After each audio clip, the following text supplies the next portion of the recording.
Maintenant, nous allons prendre nos Bibles. Nous allons prendre nos Bibles. Et nous allons prendre nos Bibles et nous allons prendre le livre de 2 Rois au chapitre 2. 2 Rois au chapitre 2. Nous allons lire du verset 1 jusqu'au verset 3. Donc nous allons lire les 3 premiers versets. 2 Rois chapitre 2. Verset 1, verset 2 et verset 3. Si quelqu'un peut trouver, il peut nous les lire. Et quelqu'un d'autre pourra préparer 1 Roi chapitre 20, verset 35. 1 Roi chapitre 20, verset 35. Nous commençons par 2 Rois chapitre 2, verset 1 jusqu'au verset 3. Et si quelqu'un peut nous préparer 1 Roi chapitre 20, verset 35, le reste je pourrais lire, il n'y a pas de souci. Alors si quelqu'un a trouvé 2 Rois chapitre 2, verset 1, 2 Rois chapitre 2, verset 1 à 3, il peut nous le lire. Lisons, Seigneur.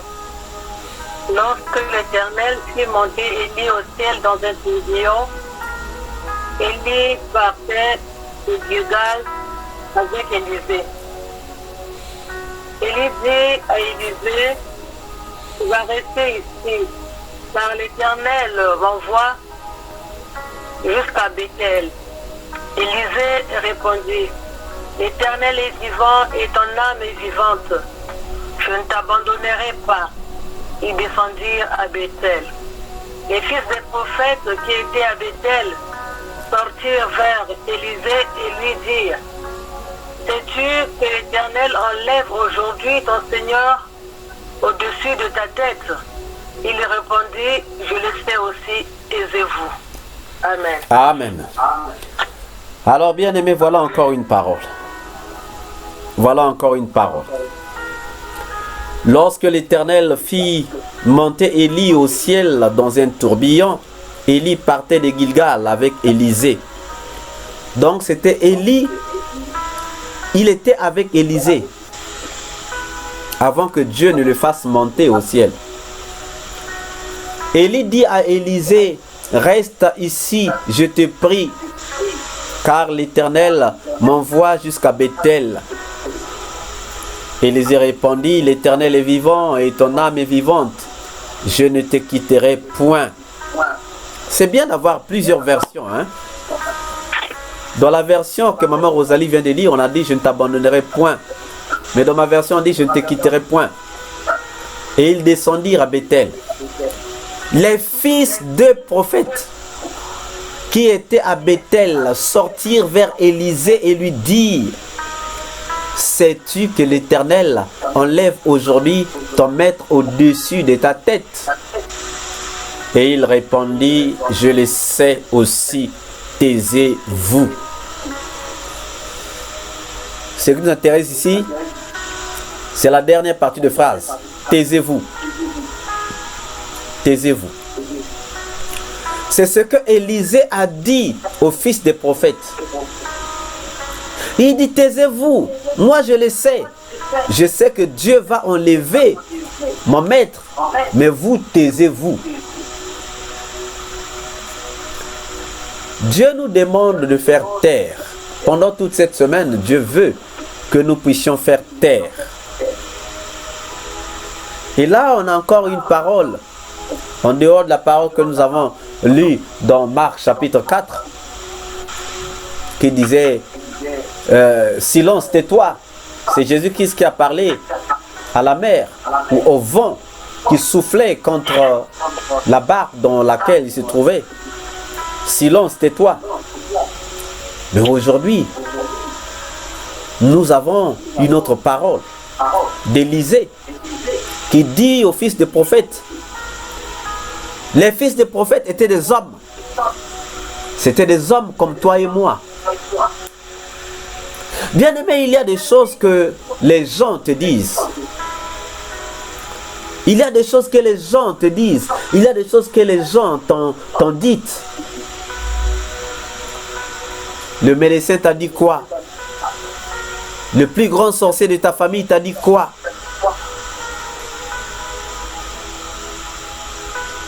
Tu ne seras jamais guéri de ta maladie. Tu n'enfanteras plus jamais. Voilà, ça et ça et ça et ça. Trop de choses qu'on nous a dites. Beaucoup de choses, bien aimées. Ces choses-là nous ont été dites. Mais le problème, c'est que Élisée n'a pas entendu ce qu'on lui a dit. Élisée n'a pas mis sa foi dans ce qu'on lui a dit. La Bible nous dit que la foi vient de ce qu'on entend. Mais ce qu'on entend vient de la parole de Dieu. Oui, ce qu'on entend vient de la parole de Dieu, bien-aimé. Ce qu'on entend ne vient pas du médecin. Ce qu'on entend ne vient pas du plus grand sorcier de ta famille. Mais ce qu'on entend vient de la parole de Dieu. Ce qu'on entend vient de la parole de Christ. C'est ce que la Bible me dit. Et moi, en tant qu'enfant de Dieu, je ne vais pas me fier à ce que les gens me disent. Je ne vais pas me fier à ce que les médecins m'ont dit. Mais je vais me fier à ce que le Seigneur Jésus-Christ me dit. Parce que ma foi vient de ce que lui il dit. Ma foi ne vient pas de ce que les gens me disent. Ma foi ne vient pas parce que les gens m'ont dit que non, voilà, voilà. Non, je ne puise pas ma foi de là-bas, mais je puise ma foi dans ce que Dieu me dit. Je puise ma foi dans ce que Dieu me dit. Alors, chers amis, bien-aimés dans le Seigneur, on t'a dit beaucoup de choses. Tu as entendu beaucoup de choses. Il y a des gens qui te parlent. Mais il y a aussi des esprits qui te parlent. À un certain moment, tu te dis que j'ai pensé ceci. Tu crois avoir pensé. Alors que c'est un esprit qui t'a parlé. Mais comme ton oreille spirituelle est fermée, est bouchée, c'est arrivé à ton oreille, tu n'as pas saisi. Jusqu'à ce que c'est arrivé dans ton cœur. Et quand ça arrive dans ton cœur, ça devient comme une pensée. Et tu te dis que j'ai pensé. Bien-aimé, je vais vous parler d'une expérience personnelle. Un jour, j'étais à la maison. Et Dieu a parlé à un frère. Il a dit à ce frère, tu n'as rien à manger, mais va chez le frère Patrick. Il est en train de préparer. Tu vas manger avec lui. Vous allez faire un partage biblique. Et le frère est arrivé chez moi. Lui, en fait, il s'est dit qu'il a pensé. Il a eu une pensée. En fait, c'est Dieu qui lui a parlé. Mais comme son oreille était fermée, il n'a pas entendu cette voix de Dieu qui lui parlait. Il a seulement saisi la pensée. Et il a cru qu'il a seulement pensé. Alors que c'était une voix qui venait de l'Éternel qui lui avait parlé. Lorsqu'on nous dit que Dieu nous parle tantôt d'une manière, tantôt d'une autre, il y a des gens qui disent que non, mais Dieu parle de quelle manière? Il y a des gens qui voudraient encore entendre la voix de Dieu leur dire: oh frère Patrick, moi c'est Dieu, je te parle, fais ceci. Oh maman Rosalie, moi c'est Dieu. Bien-aimé, cette voix, elle est très rare. La voix audible de Dieu est très très rare. Mais la voix inaudible est toujours là, tous les jours de notre vie. Par nos rêves, par nos pensées. Nous disons que c'est une pensée, j'ai eu cette pensée, j'ai pensé ceci. Non, c'est une voix qui est venue, mais comme l'oreille est encore bouchée, c'est arrivé, ça a traversé l'oreille sans que tu ne saisisses, et c'est arrivé dans ton cœur. Et quand ça arrive dans le cœur, ça devient comme une pensée. Ces fils de prophètes ont dit à Élisée, sais-tu? Il avait entendu cette voix parce que c'était avec des lèvres. La voix est sortie des lèvres. C'est normal que l'oreille puisse entendre. Mais dans le cas d'exemple sur lequel je suis en train de vous parler, la personne n'avait pas saisi la voix de Dieu parce que ce n'était pas une voix qui était sortie des lèvres. Et il a pris son chemin, il est venu chez moi et il est venu me trouver en train de préparer effectivement. Pendant que je préparais, on faisait un échange biblique. À un certain moment, moi, pendant que je suis en train d'enlever la marmite du feu, j'entends une voix dans la cuisine. Lui, il était au salon. J'ai entendu une voix qui lui a dit, « Ah, toi, donc tu ne voulais pas partir, tu as seulement attendu qu'il finisse de préparer pour que tu puisses manger. » Et chez lui, c'est venu comme une pensée, parce qu'il n'a pas entendu cette voix. Et du coup, il va me dire, bon frère Patrick, moi je suis parti. Je lui ai dit non, tu ne vas pas céder à cette voix qui t'a parlé. Il me dit, mais quelle voix m'a parlé? J'ai dit, il y a une voix qui t'a dit ceci. Je lui ai répété ce que j'ai entendu. Il me dit, non, moi j'ai seulement pensé ça. J'ai dit, mais comment est-ce que tu as pensé ça? Tu ne m'as pas dit ça. Mais comment est-ce que moi je suis au courant? C'est une voix, c'est le diable qui t'a parlé.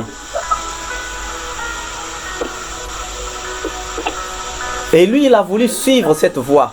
Alors que moi, j'ai dit, on ne va pas suivre cette voie-là.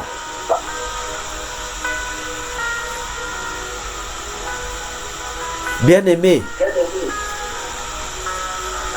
qu'est-ce que tu entends? Il y a des situations qui te parlent. Ta maladie te parle, te dit que non, toi, tu ne guériras pas. Ton célibat te parle, te dit que toi, tu ne te marieras jamais.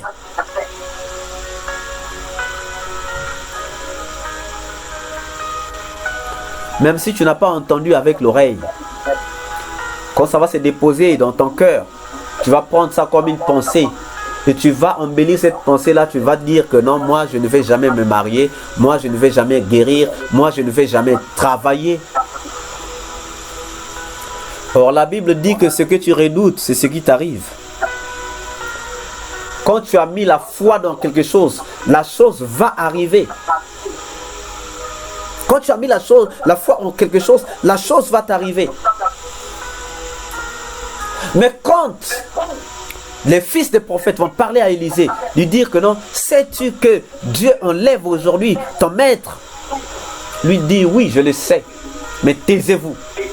Il a dit, taisez-vous. Ça dit que ne me parlez pas. Je n'ai pas besoin de vos paroles. C'est l'attitude qu'on doit avoir lorsque la maladie nous parle, lorsque le célibat nous parle, lorsque le chômage nous parle. Nous devons lui dire, tais-toi. Je ne veux pas t'écouter. Je n'ai pas besoin de ce que tu me dis. Moi, j'ai besoin de ce que Dieu m'a dit. Et ce que Dieu m'a dit, c'est quoi? Que rien n'est impossible à celui qui croit. C'est ce que Dieu m'a dit. Dieu ne m'a pas dit que je ne guérirai pas. Dieu ne m'a pas dit que je ne me marierai pas. Dieu ne m'a pas dit que je ne trouverai pas de boulot, que je n'aurai pas de papiers. C'est parce que Dieu m'a dit. Mais Dieu m'a dit, rien n'est impossible à celui qui croit. Rien n'est impossible à celui qui croit, bien-aimé.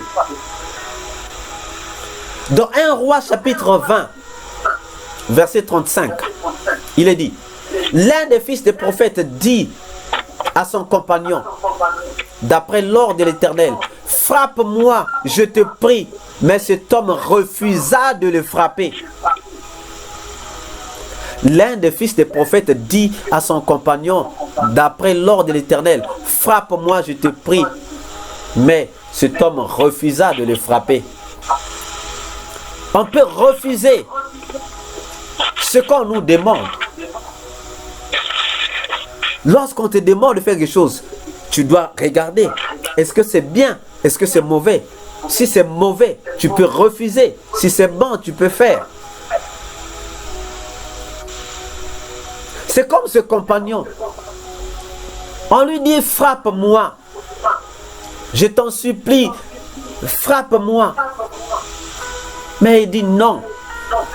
Moi, je refuse de te frapper. Parce qu'il avait jugé bon de ne pas le frapper. La maladie te parle. La maladie te dit que tu ne guériras pas.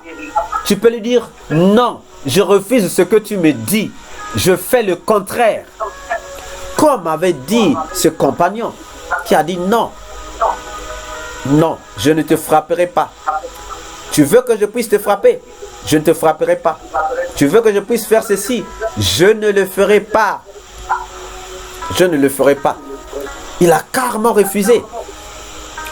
Et nous aussi, bien-aimés, nous pouvons refuser. Nous aussi, bien-aimés, nous pouvons refuser.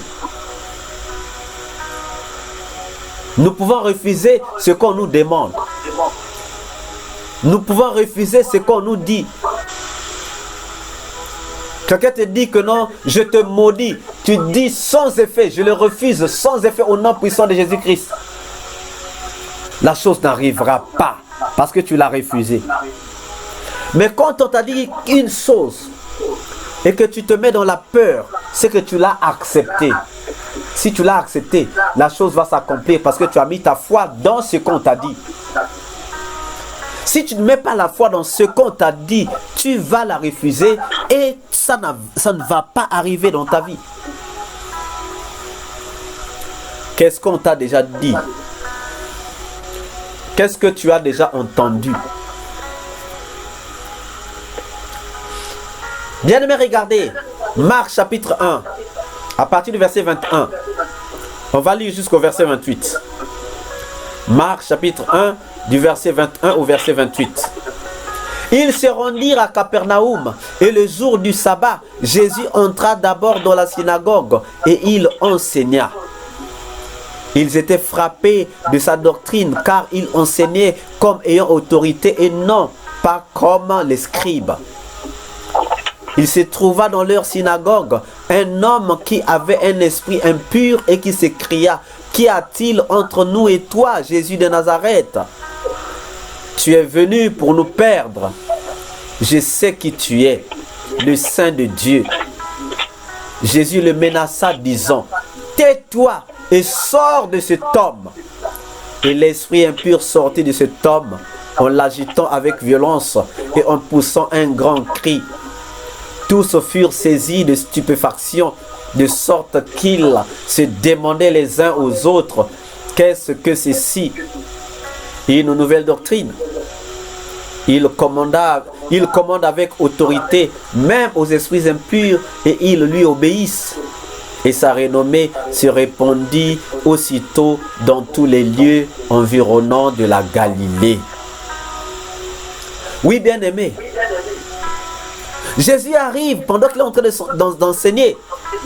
Il y a un esprit qui est étouffé par la parole de Dieu. Parce que la parole de Dieu étouffe les esprits impurs. La parole de Dieu étouffe ceux qui ne sont pas en Jésus. La parole de Dieu étouffe les démons. Voilà pourquoi je vous prie de beaucoup lire la parole de Dieu à haute voix. Tu es là avec ta Bible. Ne lis pas au fond de ton cœur. Lis à haute voix. Parce qu'en lisant à haute voix, il y a des esprits qui sont autour de toi, encore qui sont au-dedans de toi, qui vont entendre cette voix-là.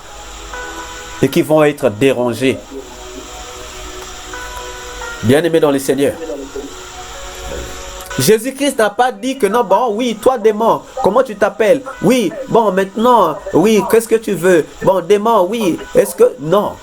Il a dit, tais-toi et sors de cet homme. Bien-aimé, c'est ce que nous allons faire cette semaine. C'est ce que nous avons commencé à faire. Oh, je rends grâce à Dieu parce que lundi, j'ai eu des appels. Hier, j'ai eu des appels. Il y a des choses qui ne sont pas visibles, mais qui sont invisibles, qui sont en train de se passer pendant que nous sommes en train d'écouter ce message. Oui, bien-aimé, beaucoup de choses sont en train de se passer. Les choses spirituelles sont invisibles. Il y a sûrement des gens qui attendent qu'on voie que des gens puissent tomber. Des gens qui tombent comme les spectacles qu'on voit dans certaines églises. Des gens qui tombent, qui commencent à marcher comme des robots ou encore comme des démons. Les vraies choses, bien aimées, se passent dans le spirituel. Et depuis lundi, beaucoup de choses sont en train de se passer. Et même ce soir-là, des choses sont en train de se passer. Parce qu'il y a des esprits qui sont dérangés maintenant. Pendant que je suis en train de parler, il y a des esprits qui sont dérangés. Parce que les esprits là ne peuvent pas supporter cette parole de l'Éternel. Bien-aimé, tu vas élever ta voix. Tu vas commander à tous les esprits impurs, à toutes les situations, les maladies, le chômage, le célibat, à toutes ces situations-là. Tu vas leur dire, taisez-vous et sortez de ma vie. Taisez-vous et sortez de ma famille. Taisez-vous et sortez de ma maison. Élève ta voix bien-aimée et commence à prier.